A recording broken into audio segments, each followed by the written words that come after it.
যারা যাকাত দাও না দিলের কান লাগায় শুনে যাও রে যুবক,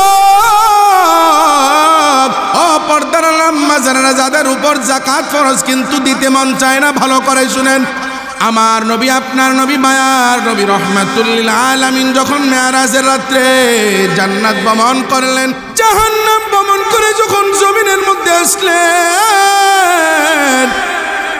সাহাবায়ে কেরাম আজমাইনদের কাছে যখন জাহান্নামের বর্ণনা দিতেছেন, হঠাৎ করে রহমাতুল লিল আলামিন চোখের পানি ফালায়া সাহাবায়ে কেরাম আজমাইনদের কাছে বলতেছেন, ও সাহাবায়ে কেরাম, আমি যখন জাহান্নাম ভবনে গেলাম, হঠাৎ করে তাকায়া দেখলাম একটা রক্তের নদী দেখা যায়। বলেন কিসের নদী? আরো জোরে কোন, কিসের নদী? রক্তের নদী দেখা যায়, রক্তের নদী। আমি একদল মানুষ দেখলাম ওই রক্তের নদীর মধ্যে শুধু সাঁতরায়, শুধু সাঁতরায়। এই নদীর চতুর্পাশ দিয়া যখন সাঁতরাইতে সাঁতরাইতে তারা যখন ডানের পারে যাইয়া উঠতে চায়, সাঁতরাইতে সাঁতরাইতে হয়রান হয়ে যায়। এখন মেহনত হয়ে গেছে, আর সাঁতরাইতে পারে না। এখন তারা একটু বিশ্রামের বড় প্রয়োজন। এখন ওই ডানের কিনারায় যাইয়া উঠা একটু পারে বৈশা বৈশা একটু তারা যখন মেহনত করেছেন, তারা বিশ্রাম নেবেন। ওই পারের কিনারায় যাইয়া যখন হাজির হয়, এখন পাটটা ধরে ধরে ফেলবেন, ধরে ধরে ফেলবেন ভাব। এই মুহূর্তে ওই ডানের পারে দাঁড়িয়ে থাকা একদল আল্লাহর রহমতের ফেরেশতারা কিছু পাথরের কংক্রিট নিয়ে তাদের মাথার উপরে জোরে জোরে ঢিল মারে। তারা এই আঘাতগুলো সহ্য করতে না পেরে আবার তারা ওই পার থেকে ফিরা ওই বামের পারের যখন জায়গায় বামের কিনারায় যাইয়া ওইটা তারা একটু বিশ্রাম নেবে। আবার সাঁতরাইতে সাঁতরাইতে ওই বাম দিকে যাইয়া যখন হাজির হয়, পারের কিনারায় যাইয়া যখন একটু ধরবেন, আবার রহমতের ফেরেশতারা ওখানে দাঁড়িয়ে থাকা কিছু ফেরেশতা পাথর নিক্ষেপ করে তাদের মাথাগুলো চূর্ণ বিচূর্ণ করে দেয়। সহ্য করতে না পেরে আবার ওই সামনের দিকে চলে যায়, ওখান থেকে পাথর নিক্ষেপ করে আবার পিছনের দিকে চলে যায়, ওখান থেকে আবার পাথর নিক্ষেপ করা হয়। সহ্য করতে না পেরে পুরা নদীর মধ্যে এপার ওপার ওপার ওপার এইভাবে করে করে যখন তারা সাঁতরাইতে সাঁতরাইতে দৌড়ায়, কোনো কিনারায় উঠতে পারে না। আমি জিব্রাইল আমিনকে জিজ্ঞাসা করলাম, ভাই জিব্রাইল,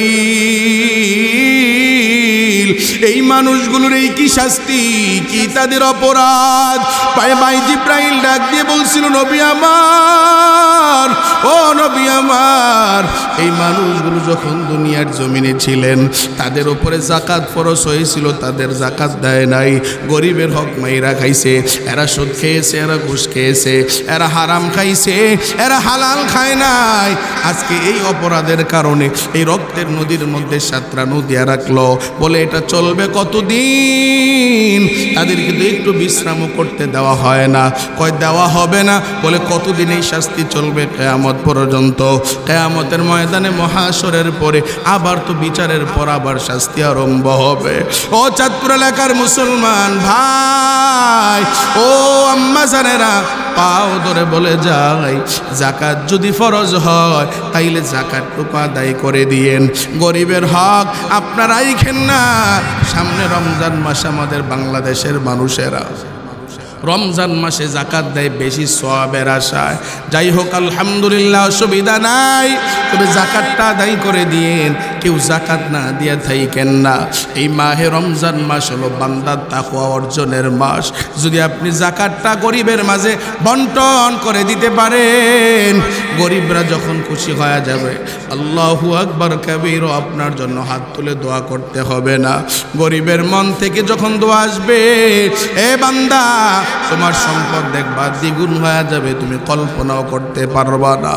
ও এলাকার মানুষ, আরেকটা নসিহত হলো, সামনে রমজান মাস, এই রমজান মাসে বেশি বেশি কোরআন তিলাওয়াত করতে হবে। কোরআনের কারণে আল্লাহ পাক রব্বুল আলামিন এই রমজানকে দামি বানায়া দিলেন। রমজান কোরআনের কারণে দামি বানায়া দিয়েছেন। এই কোরআনকে নিয়ে বেশি আমাদের পড়াশোনা করতে হবে, কোরআন বেশি তিলাওয়াত করতে হবে, সকাল দুপুর সন্ধ্যা বেশি বেশি কোরআন তিলাওয়াত করতে হবে, বেশি বেশি জিকির করতে হবে। আল্লাহু আকবার কাবীরা। আজ দুঃখের সাথে বলতে হয়, মাহে রমজান মাস হলো বান্দার জীবন পরিবর্তনের এক মাস, কিন্তু আমাদের দেশের অবস্থাটা হয়ে যায় এমন, ইফতার নিয়ে এত ব্যস্ত, সাহার নিয়ে এত ব্যস্ত হয়ে যায়, বান্দা ইফতারের আগে একটু দোয়াও করতে মনে থাকে না। সাহারির আগে দাঁড়াইয়া 2 রাকাত তাহাজ্জুদের নামাজটা আদায় করবে, এটা বান্দার হয় না। কত রকমের আইটেমের ইফতার, সাহারি, আল্লাহু আকবার কাবীরা। তবে আরো দুঃখের সাথে বলতে হয়, রমজানের দিন যত বাড়ি তত আমাদের বাংলাদেশে নাপাক আর গুনাহের কাজ বাড়ে। দিন যত রমজানের বাড়েন, গুনাহ তত বাড়ে। বাজারে যাওয়া, বলেন বাজারে যাওয়া, মার্কেটে ঢুকা যায় না। আমার কলিজার টুকরা আম্মাজানদের যন্ত্রণায়, ঠিক কিনা বলেন, মার্কেট দখল করে নেয়। অথচ রমজান মাস হলো জীবন পরিবর্তনের মাস। জীবন পরিবর্তনের এক অন্যতম মাস হলো মাহে রমজান। আল্লাহ বলেন, ইয়া আইয়ুহাল্লাযীনা আমানু কুতিবা আলাইকুমুস সিয়াম কামা কুতিবা আলাল্লাযীনা মিন ক্বাবলিকুম লাআল্লাকুম তাত্তাকুন। রমজান রোজা কেন দান করলাম? বান্দা যেন সিয়াম সাধনা করে, বান্দা যেন তাকওয়াবান হইতে পারে, এজন্য আমি দান করেছি। আর রমজানুল মুবারকে সাহাবায়ে আজমাইনগণ তাদের কাজ কমায়া দিতেন, তাদের কর্ম কমায়া দিতেন, দাস দাসীদের কাজ কমায়া দিতেন। তারা অবসর থাকতেন, ইবাদত যত বেশি করা যায়, ইবাদত যেন বেশি করতে পারে। আর আমার দেশে আমরা আমাদের কাজগুলো আমরা বাড়ায়া দেই, আমাদের ব্যস্ততা আরো আমরা বাড়ায়া নেই, ইবাদত বন্দেগীর বেলায় আমাদের স্মরণ থাকে। পয়গম্বর মুসা আলাইহিস সালাতু ওয়াস সালাম কারুনকে যখন ডেকে বললেন, মুহসিন কামা আহসানাল্লাহু ইলাইক, ও কারুন, আল্লাহ তাআলা যেইভাবে তোমার উপরে অনুগ্রহ দয়া করেছেন, তুমিও অসহায় দরিদ্র গরিব মানুষের উপরে একটু দয়া ইহসান করো, অনুগ্রহ করো। যেই সম্পদ আল্লাহ পাক রব্বুল আলামিন তোমাকে দিয়েছেন, এখান থেকে কিছু সম্পদ তুমি আল্লাহর রাস্তায় ব্যয় করে দাও। কারুন ডাক দিয়া বলে, ক্বালা ইন্নামা উতিতুহু আলা ইলমিন ইনদি। কারুন ডাক দিয়া কয়, ও পয়গম্বর মুসা, এই সম্পদ তো আমার আল্লাহ পাক রব্বুল আলামিন দেয় নাই। এই সম্পদ আমি আমার গান দিয়া, আমি আমার মেহনত দিয়া, আমি আমার পরিশ্রম দিয়া এই সম্পদ অর্জন করেছি। পয়গম্বর মুসা আলাইহিস সালাতু ওয়াস সালাম শুধু মানুষের উপর দয়া ও অনুগ্রহ করার কথা বলার কারণে কারণ তো আল্লাহর রাস্তায় সম্পদ দিলই না, খরচ তো করলই না, বরং এই কারণ পয়গম্বর মুসা আলাইহিস সালাতু ওয়াস সালামের ব্যাপারে এক জিনার ব্যভিচারের মিথ্যা অপবাদ দিয়ে দিল। পয়গম্বর মুসা আলাইহিস সালাতু ওয়াস সালাম দিলে দিলে দিলে দিলে অনেক কষ্ট পেয়েছেন। আল্লাহর দিনের দাওয়াত দিলাম, বান্দা তো মানলই না।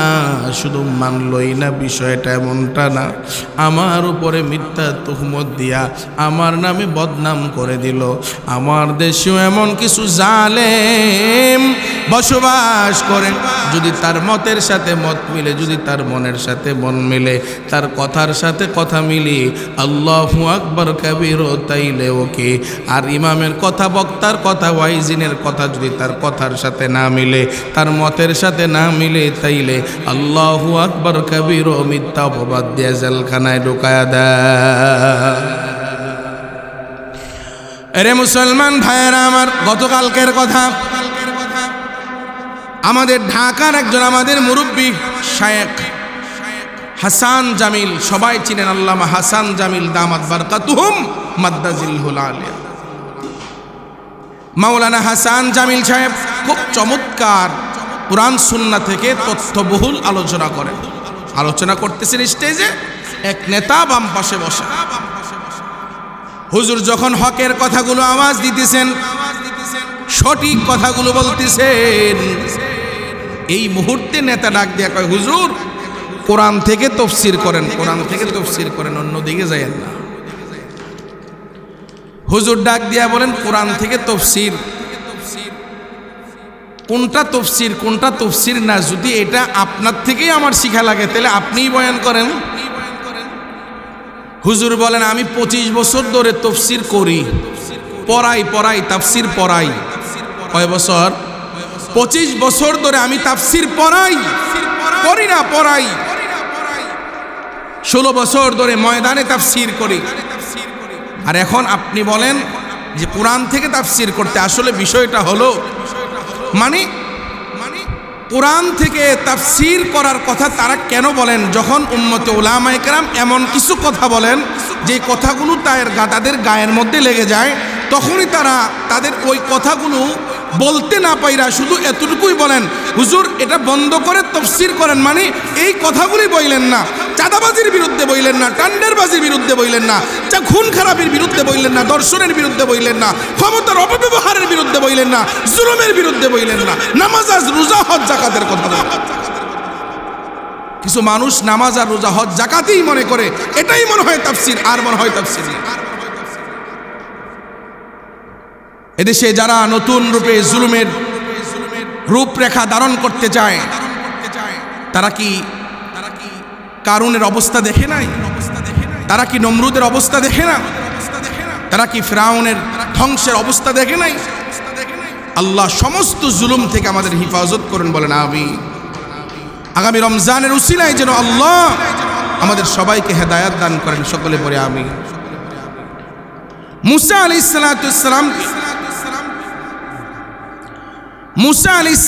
সালামের কথা তো কারণ শুনলই না, বরং পয়গম্বর মুসার ব্যাপারে মিথ্যা অপবাদ দিয়ে দিচ্ছে।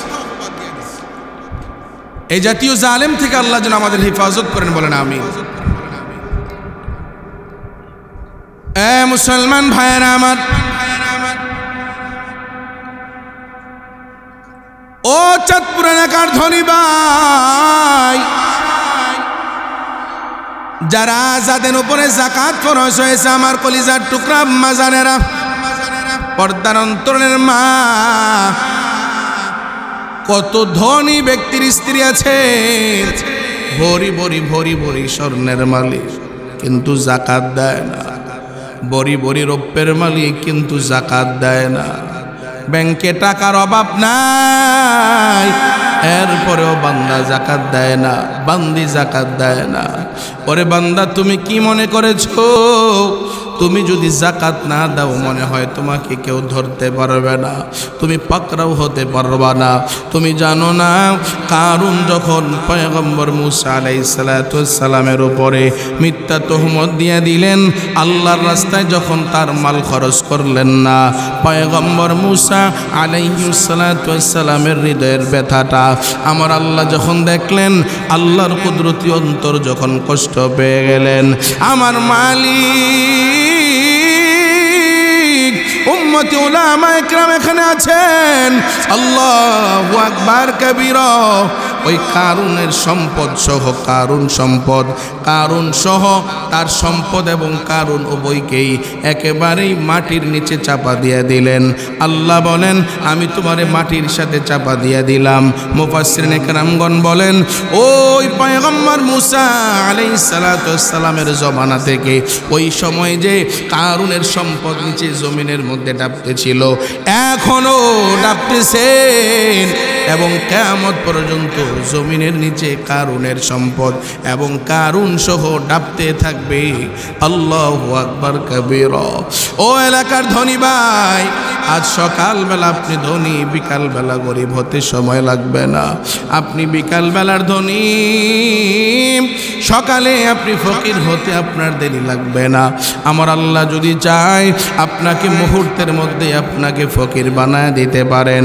আল্লাহ যদি চায় আপনাকে মুহূর্তের মধ্যে আপনাকে আবার ধনী বানায় দিতে পারেন। আল্লাহু আকবার কাবীরা।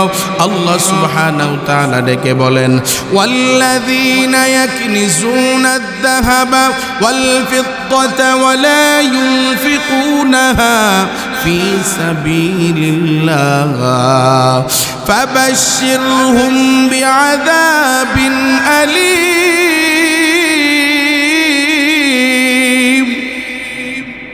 আল্লাহু আকবার কাবীরা।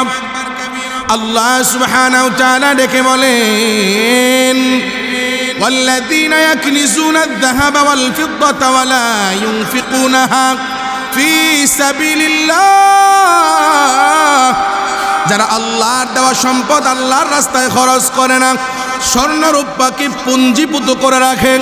আল্লাহ বলেন, যারা স্বর্ণরৌপ্য পুঞ্জীভূত করে রাখে, আল্লাহর রাস্তায় আল্লাহর সম্পদ খরচ করে না, ও রাহমাতুল লিল আলামিন, ফাবাশশিরহুম বিআযাবিন আলীম, যারা আমি আল্লাহর রাস্তায় আমি আল্লাহর দেওয়া সম্পদ খরচ করে না, এগুলো পুঞ্জীভূত করে রাখে, তাদেরকে কঠিন জাহান্নামের সুসংবাদ দিয়া দেন। শুধু এখানে ক্ষান্ত নয়, আল্লাহ তাআলা ডেকে বলেন, ইয়াউমা ইউহমা আলাইহা ফি নারি জাহান্নামা ফাতুকওয়া বিহা জিবাহুহুম ওয়া জুনুবুহুম ওয়া যুহুরুহুম হাযা মা কানাসতুম লিআনফুসিকুম ফাযুকু মা কুনতুম তাকনিজুন। আল্লাহু আকবার কাবীরা। আল্লাহ বলেন, শুধু তাদেরকেই জাহান্নামের সুসংবাদ নয়, আরো কিছু দিয়া দেন। বলে কি সুসংবাদ? আল্লাহ পাক রব্বুল আলামিন বলেন, যারা এই জমিনের মধ্যে স্বর্ণরূপা পুঞ্জীভূত করে রাখে, ও পর্দার আম্মাজান, দিলের কান লাগায় শুনেন গো আম্মাজান, ও এলাকার ধনী ভাই, দিলের কান লাগায় শুনেন গো ভাই। আল্লাহ বলে, ইয়াউমা ইউহমা আলাইহা ফি নারি জাহান্নামা ফাতুকওয়া বিহা জিবাহুহুম ওয়া জুনুবুহুম ওয়া যুহুরুহুম।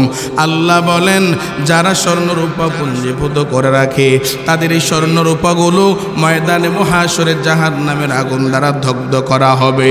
জাহান্নামের আগুন দ্বারা দগ্ধ করিয়া, আল্লাহু আকবার কাবীরা, তাদের ললাটে, তাদের টুটে, তাদের গলার মধ্যে, তাদের গালের মধ্যে, তাদের পৃষ্ঠদেহে, পিঠের মধ্যে এই সম্পদের আগুন দিয়া, এই সম্পদের মধ্যে তাপ দিয়া, আগুনে পুরায়া পুরায়া এই সম্পদটাকে দিয়া তার ঠোঁটের মধ্যে তাপ দেওয়া হবে, তার পিঠের মধ্যে তাপ দেওয়া হবে, তার গালের মধ্যে তাপ দেওয়া হবে। শুধু এখানেই ক্ষান্ত নয়, পয়গম্বর রাহমাতুল লিল আলামিন জানায়া দেয়, ক্বালা রাসূলুল্লাহি সাল্লাল্লাহু আলাইহি ওয়াসাল্লাম, মান আতাহুল্লাহু মালান ফালাম ইউআদ্দি যাকাতাহু মুথিলা লাহু মালুহু ইয়াউমাল কিয়ামাতি শুজাআ আকরা লাহু যাবিবাতানি ইউতাওবিকুহু ইয়াউমাল কিয়ামা সুম্মা ইয়াখুযু বিলিহজিমাতাইহি সুম্মা ইয়াকুলু আনা মালুকা ওয়া আনা কানজুক। আল্লাহর নবী পয়গম্বর রাহমাতুল লিল আলামিন বলেন, আল্লাহর নবী পয়গম্বর রাহমাতুল লিল আলামিন বলেন, যারা আল্লাহর রাস্তায় আল্লাহর দেওয়া সম্পদ খরচ করে না, ওই কিয়ামতের ময়দানে তাদের সম্পদগুলো বিষধর সাপে পরিণত হয়ে যাবে। তাদের কপালের মধ্যে দুটা কালো বিন্দু থাকবে। আল্লাহু আকবার কাবীরা। লুজাইয়া তাদের চোয়ালের মধ্যে কামড়াতে থাকবে, তাদের কপালে কামড়াতে থাকবে, তাদের ঠোঁটের মধ্যে কামড়াতে থাকবে, আর ডাক দিয়া বলবেন, আনা মালুকা ওয়া আনা কানজুক ওয়া আনা মালুকা মালুকা ওয়া আনা কানজুক, আমি হইলাম তোমার মাল, আমি হইলাম তোমার সম্পদ দুনিয়ার জমিনে। গরিবের হক গরিবরে বুঝাইয়া না দিয়া যেই সম্পদ তুমি জমা করে রেখেছিলে, আমি হইলাম সেই মাল, আমি হইলাম সেই সম্পদ। ও এলাকার মানুষ পাও ধরে বলে যাই, তোমার সম্পদের মধ্যে 40 ভাগের 1 ভাগ সম্পদ আমার আল্লাহ তোমাকে গরিবদের মাঝে বন্টন করে দেওয়ার জন্য বলছেন। আল্লাহ তোমার উপরে কিন্তু বেইনসাফ করে নাই। তোমার 2.5 টাকা, 1000 টাকা দিয়ে দেওয়ার জন্য বললেন। আল্লাহু আকবার, 1,00,000 এটা কোনো বেশি টাকা আল্লাহ বলেন নাই। এরপরেও বান্দারা তারা তাদের 40 ভাগের 1 ভাগ সম্পদ গরিবরে না দিয়া তাদের আরো চায়। ওই 39 ভাগ হালাল টাকা, 1 ভাগ হলো তাদের জন্য হারাম। এই যাকাতের টাকাটা কিন্তু একটা নাপাক সম্পদ। যাকাতের টাকাটা হলো একটা অপবিত্র সম্পদ। যাকাতের টাকাটা হলো একটা অপবিত্র সম্পদ, একটা নাপাক সম্পদ। তবে গরিবের জন্য হইল হালাল, গরিবের জন্য হইল পুত পবিত্র। তবে যাকাতের টাকাটা ধনী ব্যক্তির জন্য হইল হারাম, ধনী ব্যক্তির জন্য হইল অপরিষ্কার, ধনী ব্যক্তির জন্য হইল অপবিত্র। তারা এই 1% যাকাতের টাকা যদি 39 ভাগের সাথে মিলাইয়া নেয়, তাইলে তার বাকি 39 ভাগও নাপাক হয়ে যায়, হারাম হয়ে যায়। বান্দার কোনো দিলের মধ্যে খবর থাকে না। কি হবে এত টাকা পয়সা করে? কি হবে বান্দা, কি হবে? ইন্তেকালের পর কবরে যাওয়ার সময় তোমার যে কাফনটা পরাবে, ওই কাফনের তো কোনো পকেট থাকবে না। হালাল হারাম না মানিয়া কত টাকা করছো কামাই, এত টাকা রাখবা কোথায়? কাফনের তো পকেট নাই। ঠিক না বলেন? হালাল হারাম না মানিয়া কত টাকা করছো কামাই, এত টাকা রাখবা কোথায়? কাফনের তো পকেট নাই। টাকা পয়সা লইয়া কি কেউ কবরে গেছে? কি জবাব দিবি রে তুই আল্লাহর কাছে? কি জবাব দিবি রে তুই আল্লাহর কাছে? ওরে মানুষ হইছ বেহুশ দুনিয়ার পিছে, ওরে মানুষ হইছ বেহুশ দুনিয়ার পিছে। কি জবাব দিবি রে তুই আল্লাহর কাছে? কি জবাব দিবি রে তুই আল্লাহর কাছে? ও চাঁদপুর এলাকার মুসলমান যুবক, যারা যাকাত দেও না, দিলের কান লাগায় শুনে যাও রে যুবক। ও পর্দার আম্মা জানেনা, যাদের উপর যাকাত ফরজ কিন্তু দিতে মন চায় না, ভালো করে শুনেন। আমার নবী, আপনার নবী, মায়ার নবী রহমাতুল লিল আলামিন যখন মেরাজের রাত্রে জান্নাত ভ্রমণ করলেন, জাহান্নাম ভ্রমণ করে যখন জমিনের মধ্যে আসলেন, সাহাবায়ে কেরাম আজমাইনদের কাছে যখন জাহান্নামের বর্ণনা দিতেছেন, হঠাৎ করে রহমাতুল লিল আলামিন চোখের পানি ফালায়া সাহাবায়ে কেরাম আজমাইনদের কাছে বলতেছেন, ও সাহাবায়ে কেরাম, আমি যখন জাহান্নাম ভবনে গেলাম, হঠাৎ করে তাকায়া দেখলাম একটা রক্তের নদী দেখা যায়। বলেন কিসের নদী? আরো জোরে কোন কিসের নদী? রক্তের নদী দেখা যায়, রক্তের নদী। আমি একদল মানুষ দেখলাম ওই রক্তের নদীর মধ্যে শুধু সাঁতরায়, শুধু সাঁতরায়। এই নদীর চতুর্পাশ দিয়া যখন সাঁতরাইতে সাঁতরাইতে তারা যখন ডানের পারে যাইয়া উঠতে চায়, সাঁতরাইতে সাঁতরাইতে হয়রান হয়ে যান। এখন মেহনত হয়ে গেছে, আর সাঁতরাইতে পারে না। এখন তারা একটু বিশ্রামের বড় প্রয়োজন। এখন ওই ডানের কিনারায় যাইয়া উঠা একটু পারে বৈশা বৈশা একটু তারা যখন মেহনত করেছেন, তারা বিশ্রাম নেবেন। ওই পারের কিনারায় যাইয়া যখন হাজির হয়, এখন পাটটা ধরে ধরে ফেলবেন, ধরে ধরে ফেলবেন ভাব।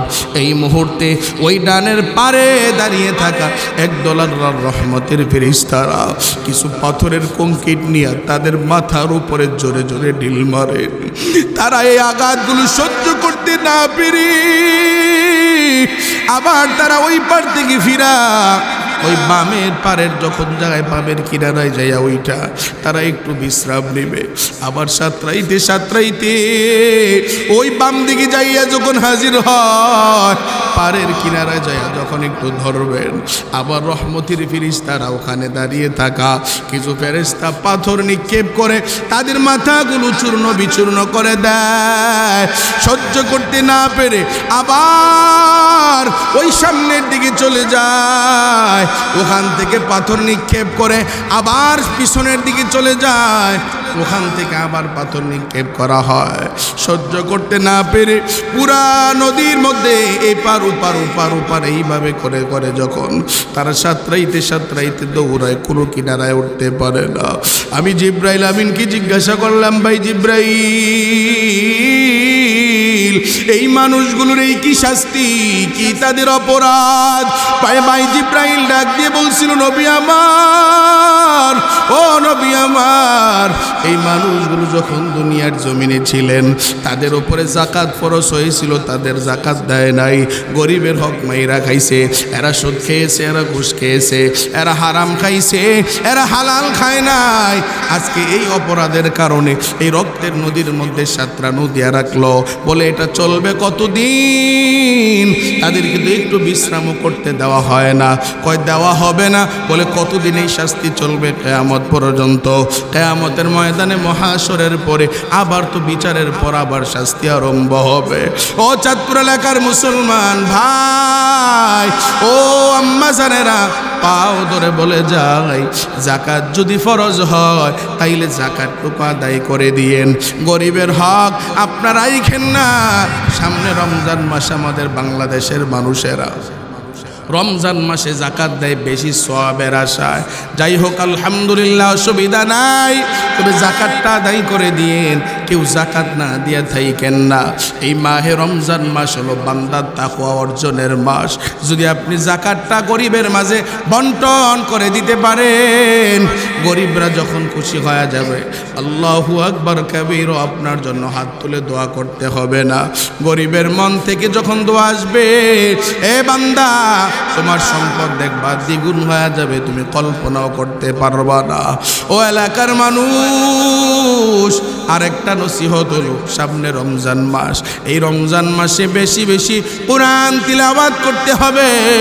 কোরআনের কারণে আল্লাহ পাক রব্বুল আলামিন এই রমজানকে দামি বানায়া দিলেন। রমজান কোরআনের কারণে দামি বানায়া দিয়েছেন। এই কোরআনকে নিয়ে বেশি আমাদের পড়াশোনা করতে হবে, কোরআন বেশি তিলাওয়াত করতে হবে।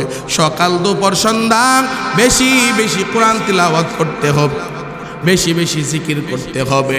আল্লাহু আকবার কাবীরা। আজ দুঃখের সাথে বলতে হয়, মাহে রমজান মাস হলো বান্দার জীবন পরিবর্তনের এক মাস, কিন্তু আমাদের দেশের অবস্থাটা হয়ে যায় এমন, ইফতার নিয়ে এত ব্যস্ত, সাহার নিয়ে এত ব্যস্ত হয়ে যায়, বান্দা ইফতারের আগে একটু দোয়াও করতে মনে থাকে না। সাহারির আগে দাঁড়াইয়া 2 রাকাত তাহাজ্জুদের নামাজটা আদায় করবে, এটা বান্দার হয় না। কত রকমের আইটেমের ইফতার, সাহারি, আল্লাহু আকবার কাবীর। তবে আরো দুঃখের সাথে বলতে হয়, রমজানের দিন যত বাড়ি তত আমাদের বাংলাদেশে নাপাক আর গুনাহের কাজ বাড়ে। দিন যত রমজানের বাড়েন, গুনাহ তত বাড়ে।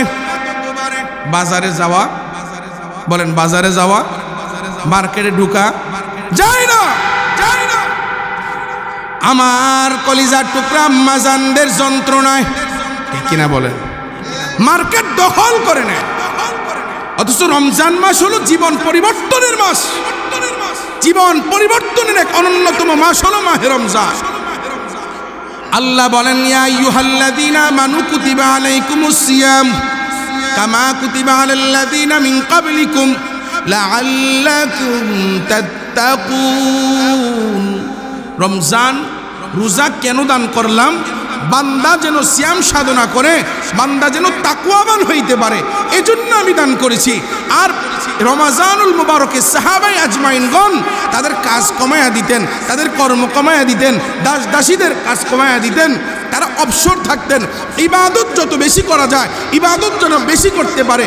আর আমার দেশে আমরা আমাদের কাজগুলো আমরা বাড়ায় দেই, আমাদের ব্যস্ততা আরও আমরা বাড়ায় নেই, ইবাদত বন্দেগীর বেলায় আমাদের স্মরণ থাকে। রমজানের 15 থেকেই শপিং মল ভরপুর হয়ে যায়। আপনার এখন থেকেই তো বাস দোকানদাররা তাদের মালামাল ঢুকাইয়া ফেলতেছে, আর রমজান মাস আসলে তো ব্যবসায়ী ভাইদের কোনো কথাই নাই। গতকালকে দেখলাম ডিবিসি নিউজে, গতকালকে দেখলাম এক ব্যবসায়ী ভাই, ওই যে আপনার বোতলের তৈল থাকে একবারে বোতলজাত যেটা সোয়াবিন, এই বোতলজাত তৈল সে খোলা তেলের দাম নাকি বাড়া। এখন এই বোতল তো আগের রেটের কিনা, মূল্য আগের রেটের দেওয়া, এখন তো দাম বাড়ছে, বেশি বেচতে পারে না, কারণ গায়ের রেটের বেশি বিক্রি করতে গেলে ভোক্তা অধিদপ্তর তারা ধরে ফেলে। এখন গতকালকে টিবিসি নিউজ হলো যে সরাসরি দেখাই দিয়েছেন যে বান্দা দোকানদার, এখন রমজান মাস আসছে, তেলের দাম একটু বাড়ছে, খোলা তেলের দাম আগের কিনা, এখন সে নতুন প্যাকেট এই বোতল ভাইয়া, বোতল মুখ খুইলা সমস্ত বোতল খোলা দামে ঢুকাইতেছে, খোলা তৈলের দামে ঢুকাইতেছেন। কি আজীব দুনিয়া। আল্লাহ আমাদের হেদায়াত দান করেন, বলেন আমিন। কলিজার টুকরা আম্মাজানদের উদ্দেশ্য করে, আম্মাজান, এই রমজান মাস আমার আপনার জীবন পরিবর্তনের মাস। অথচ কিছু আম্মাজান রমজান মাসেও পর্দা করে না। স্বামী থাকে প্রবাসে, টাকা পাঠায়, বাস মোটা অঙ্কের টাকা নিয়ে 15 রমজান থেকে যখন শপিং আরম্ভ করে, এখন তো শুধু শপিং মহলে না, কাঁচা বাজার, মাছ বাজার, গরু বাজার, ছাগল বাজার, এমন কোনো বাজার নাই যে এই বাজারে আমার আম্মাজানদেরকে পাওয়া যায় না, ঠিক কিনা বলে? শহরে বাজারে দেখো নারীদের ঢল, পর্দাবিহীন তারা করে জলমল, ঠিক কিনা বলেন? শহরে বাজারে দেখো নারীদের ঢল, পর্দাবিহীন তারা করে জলমল। অন্যকে তার দিকে আশেক বানায়, অন্যকে তার দিকে আশেক বানায়। দেশটায় আজি ধ্বংস নারী বেপরদায়, দেশটায় আজি ধ্বংস নারী বেপরদায়। ইবলিসের বড় জ্বালা বাংলাদেশে, আগমন হয়েছে নারীর বেশে। ইবলিসের বড় জ্বালা বাংলাদেশে, আগমন হয়েছে নারীর বেশে। দলে দলে নিয়া নারী মেলা মিলায়, পার্কে বসিয়া ওরা মেলা মিলায়। সবার মুখে একই আওয়াজ হায় হায় হায়, সবার মুখে একই আওয়াজ হায় হায় হায়। আমার কলিজার টুকরা আম্মাজানদের ব্যাপারে আমাদের বড় কষ্ট হয়। যারা আগের দিনগুলো দেখেছেন, আমরা শুনেছি,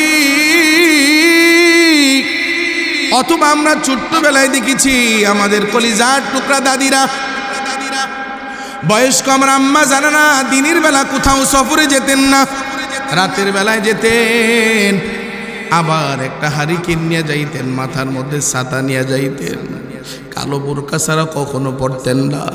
এখন আমার আম্মাজানদের এই পর্দার বেলায়ও কোনো অসুবিধা নাই। ওই জাহিলিয়াত যুগে যেমন পর্দা তো দূরের কথা, আম্মাজানদের কোনো ধরনের স্বাধীনতা ছিল না। আম্মাজান কন্যা সন্তান জন্ম হলেই তারা অভিশাপ অভিশাপ মনে করতেন। আমার নবী আলাইহিস সালাতু ওয়াস সালাম রহমাতুল লিল আলামিন জমিনের মধ্যে পদার্পণ করলেন, আর নারীদেরকে এক এক করে সম্মানের আসনে দান করে দিলেন। আমার নবী জানায়া দেয়, ওই জাহিল যুগের মানুষেরা কন্যা সন্তান হলে অভিশাপ মনে করে রহমাতুল লিল আলামিন জানায়া দেয়, এ দুনিয়ার উম্মত, তোমার ঘরে যদি একটা কন্যা সন্তান জন্ম হয়, আমি রাসূল তোমার জন্য একটা জান্নাতের সুসংবাদ দিয়ে দিলাম। ইমামুল আউয়ালিন আল আখিরিন, বাহরে সাদাকা রহমাতাল লিল আলামিন, সাইয়্যিদুল কাউনাইন খাতমুল মুরসালিন, আখিরা মুদবুদে ফখরুল আউয়ালিন, শুধু ওয়াজুদাস রহমাতাল লিল আলামিন, মসজিদে ও শুদ্ধ হামারুয়ে জমিন। এখন তো পর্দা করার জন্য কেউ বাধা দেয় না, বিপত্তি দেয় না, কেউ নিষেধ করে না। ঘরের যেই পুত্রবধূটা পর্দা করে তার শাশুড়ি তারে বড় মায়া করে, মোহাব্বত করে। যেই পুত্রবধূটা পর্দা করে তার কাজ কমায়া দেয়, তার শ্বশুর তারে মোহাব্বত করে, তার আত্মীয় স্বজন তারে মোহাব্বত করে। যদি শোনে অমুকের বউ ঘরে পর্দা করে, তার ব্যাপারে একটা অন্যরকম একটা দিলের মধ্যে মন্তব্য হয়, এত ভালো একটা মাইয়া তুই পাইলি। আল্লাহু আকবার কাবীর। ও কলিজার টুকরা আম্মা জানেরা, এখন পর্দা করার মতো আপনাদের, পর্দা করার মতো কোনো বাধা নাই, পর্দা করার মতো আপনাদের সুযোগ আছে থাকার পরেও এখন আপনারা পর্দা করেন না। অথচ আপনারা জানেন না আমাদের নবী পয়গম্বর রাহমাতুল লিল আলামিনের কলিজার টুকরা হযরতে ফাতেমা রাদিয়াল্লাহু তাআলা আনহা ইন্তেকালের সময় তিনি পর্দার কথা ভুলেন নাই। ও আম্মা জানেরা, এখন যৌবনের তাড়নায় পড়ে কালারিং বুরকা পরো, টাইট ফিট পোশাক পরে রাস্তায় রাস্তায় ঘুরো। তুমি জানো না তোমাকে তো ভোগের পণ্য বানাইছে, তোমাকে দেখলে সবাই কয় চমৎকার হয়েছে পোশাকটা, আপনারা দেখতে বড় ভালো লাগে। আর তুমি প্রশংসা শুই না, এরপরের দিন পারো না আরো পাতলা পোশাক পরে বের হও। তুমি জানো না তোমার ইজ্জত দিন দিন কত নিচে নেমে চলে যাচ্ছে। এখন তুমি সুস্থ সবল, পর্দা করতে মন চায় না। হযরত ফাতেমা ইন্তেকালের সময় তার পর্দা ভুলে না। রমজান মাস, ঘটনাটা বলবো না শেষ করে দেব? ছোট্ট একটা এই উপমাটা দিয়েই আমি আমার বয়ানের ইতি টানবো ইনশাআল্লাহ। কষ্ট পাইবেন? রাগ করতেছেন আপনারা? এখন আমার দেশে এমন আছে বলেন যে পর্দা করলে তার শাশুড়ি বাধা দেয়, বলেন বাধা দেয়, তার জামাই না করে জামাই আরো খুশি হয়। যদি মনে করেন কোনো জামাই টিকটকার মাইয়া বিয়া করে, আর বিয়া করার পরে তার বউ যদি কয় স্বামী আমি পর্দা করবো, স্বামী ৩-৩-৩৯ বার বলবে আলহামদুলিল্লাহ। বলো কি, আমি তো ভাবছিলাম না। বলেন সিনেমা জগৎ থেকে কেউ যদি বলে আজকের থেকে আর সিনেমা করবো না, আমি পর্দা করব, পর্দা নিশিনভাবে চলবো। আমাদের একজন এরকম ছিলেন তো এক মহিলা, তার নাম কি যেন আমি ভুলে গেছি। তার জন্য তো সবাই দোয়া করে, সিনেমা ছেড়ে দিছেন, এখন পর্দা করেন। তার মানে হলো পর্দা যারা করে তারা সম্মানীয় ব্যক্তি, যারা আল্লাহর রাস্তায় আসে, যারা আল্লাহর রাস্তায় চলে তারা সম্মানী ব্যক্তি। আর তাদের সম্মানটা অটোমেটিক মানুষের দিলের মধ্যে আল্লাহ ঢুকায়া দেন। মনে করেন রাস্তা দিয়ে একজন মহিলা চলতেছেন টাইট ফিট, তারপরে মনে করেন যে দেখা যায় শরীর, এমন পোশাক পরে 2-4টা ছেলে তারা ডিস্টার্ব করে।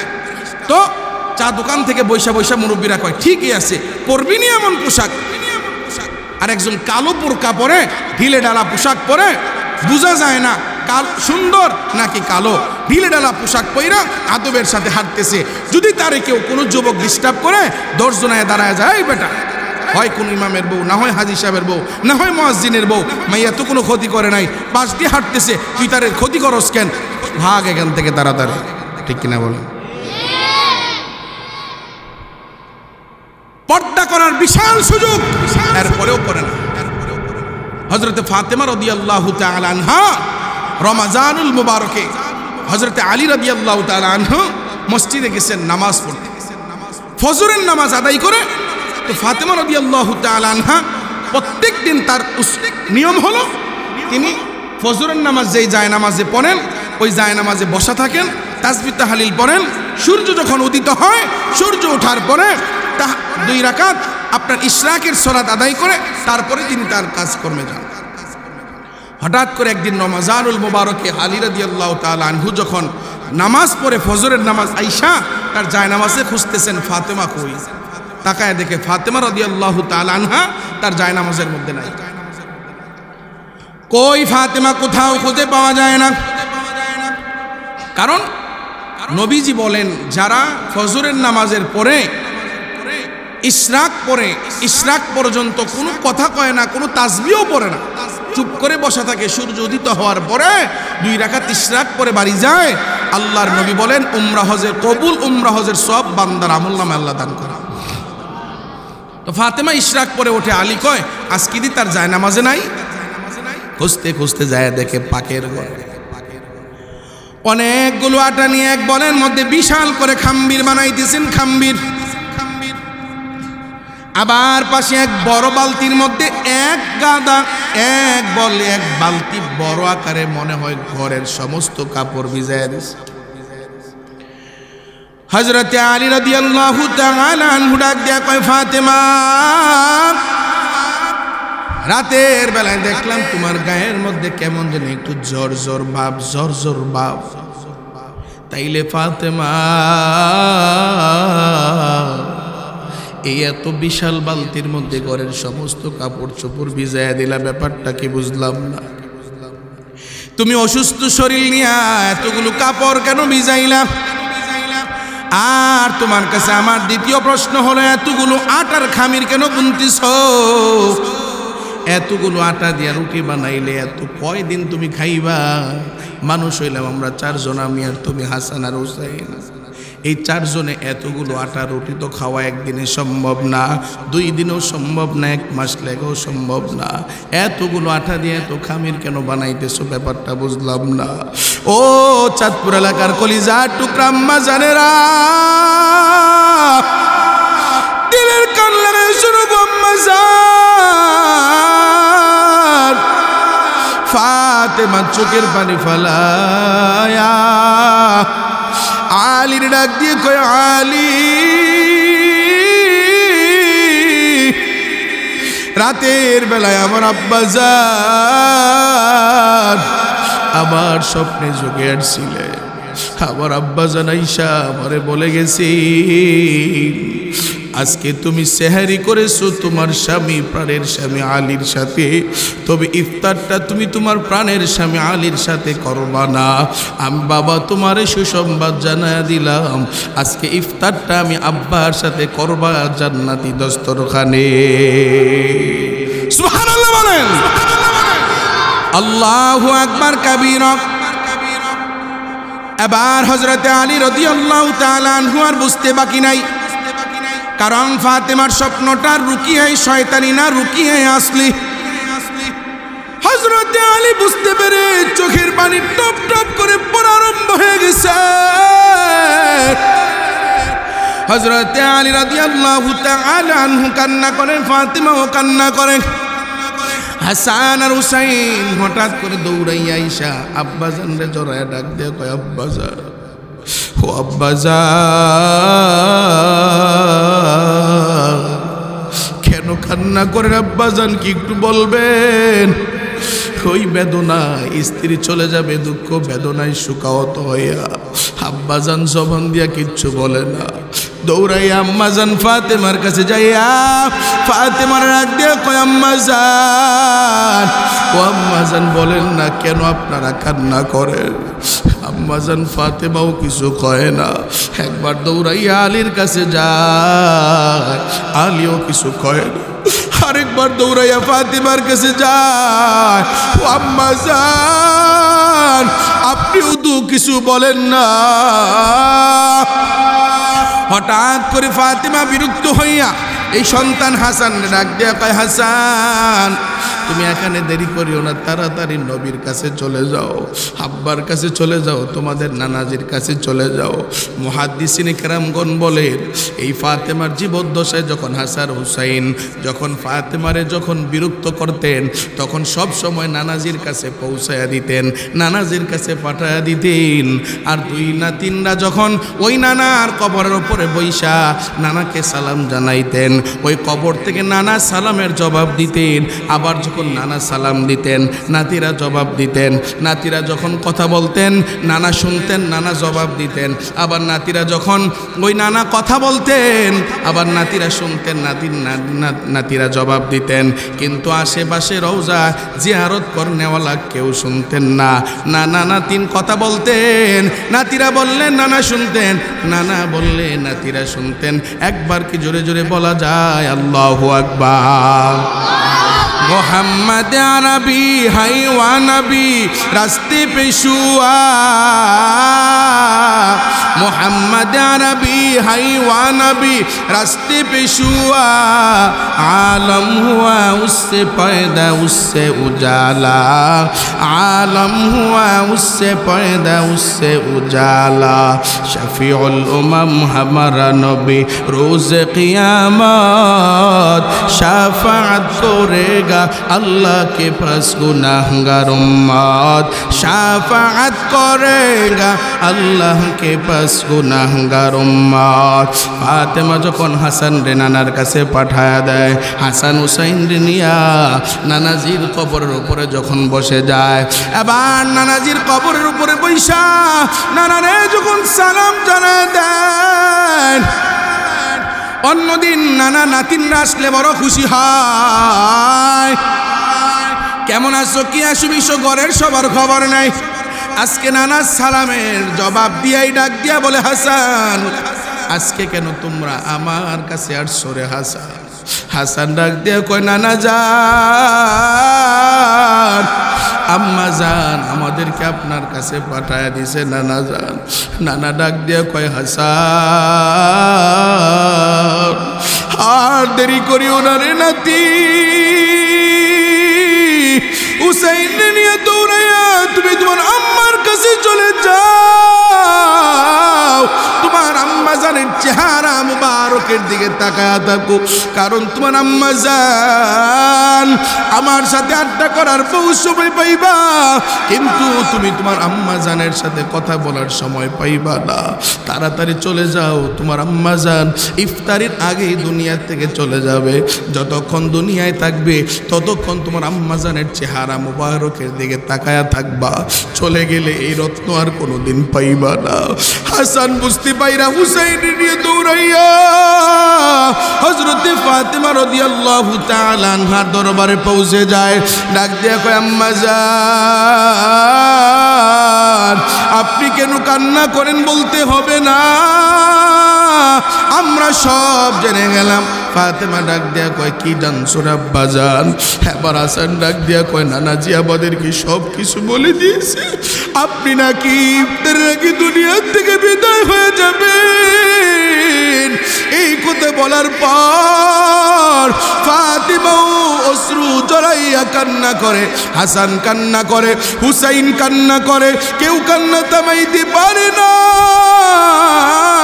হঠাৎ করে ফাতেমা রাদিয়াল্লাহু তাআলা আনহার জ্বরের মাত্রা আস্তে আস্তে করে বেড়ে যায় জ্বরের মাত্রাটা বেড়ে যাওয়ার পর ফাতেমা জমিনের মধ্যে লুটাইয়া পড়ে হাসান আর হুসাইন ধইরা নিয়া বিছানার মধ্যে শোয়ায়া দিলেন ফাতেমা ডাক দিয়া কয় এ হাসান তোমার আব্বা জানরে একটু তাড়াতাড়ি কইরা একটু ডাক দাও তোমার আব্বা জানের সাথে আমার বড় কথা আছে হাসান দৌড়াইয়া যায় দেখি হযরত আলী রাদিয়াল্লাহু তাআলা আনহু মসজিদের মধ্যে সেজদায় পড়ে পড়ে কান্না করে হাসান ডাক দিয়া কয় আব্বা জান আর কান্না করতে হবে না তাড়াতাড়ি দৌড়াইয়া বাড়ি চলেন আম্মা জান বড় অসুস্থ আম্মা জান জমিনের মধ্যে লুটায়া পড়ে গেছে আমরা দুই ভাই সোজা করে তারপরে বিছানায় শোয়াইলাম শোয়ার পর থেকে শুধু আপনার সাথে কথা বলবে খুঁজতেছে আপনি কই তাড়াতাড়ি চলেন হযরত আলী রাদিয়াল্লাহু তাআলা আনহু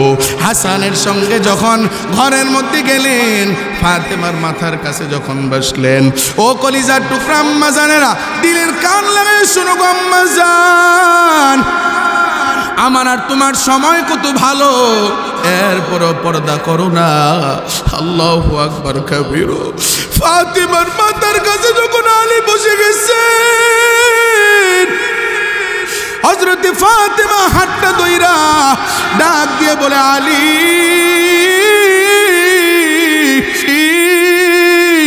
আপনি আমারে ক্ষমা করে দিন গো স্বামী আপনার সাথে বিবাহ বন্ধনে আবদ্ধ হওয়ার পরে আমি আপনার হক আদায় করতে পারি নাই আর দুই নাম্বার কথা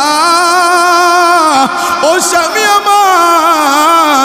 আমার মৃতদেহটারে আপনি রাতের মধ্যেই দাফন কাফন কার্য কমপ্লিট করে ফেলবেন, দিন পর্যন্ত আপনি নেবেন না, কারণ আমার দাফন কাফনটা আপনি রাতের মধ্যে কমপ্লিট করে ফেলবেন। আলী ডাক দিয়া কয়, যদি আমি রাতের মধ্যে কমপ্লিট করে ফেলি, সাহাবায়ে কেরামরা বসা আছেন, যদি তারা না জানে আমি না জানাই, তোমার জানা যায় হাজার হাজার লক্ষ লক্ষ সাহাবায়ে কেরাম হাজির হয়ে যাবে, এরা না জানলে পরে আমারে দোষারোপ করবে। এখন কেন ফাতেমা তুমি নিষেধ করলা? ফাতেমা ডাক দিয়ে কয়, আলী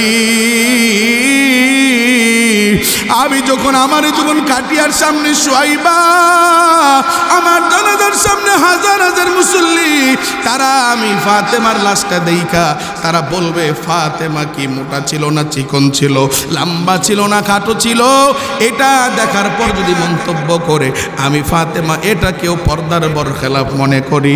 ও কলিজার টুকরা আম্মা জানেরা, আর আমরা শরীর দেখাইয়া ঘুরি, পর্দা করি না বেপর্দা করি, মাহরাম সারা রাস্তায় রাস্তায় ঘুরি। এ যার মাহরাম নাই তার উপরে বাইতুল্লাহর জিয়ারত নিষেধ নিষেধ নিষেধ। উম্মতে উলামায়ে কেরাম আছেন, যেই মহিলার মাহরাম নাই তার উপরে বাইতুল্লাহর জিয়ারত ফরজ না।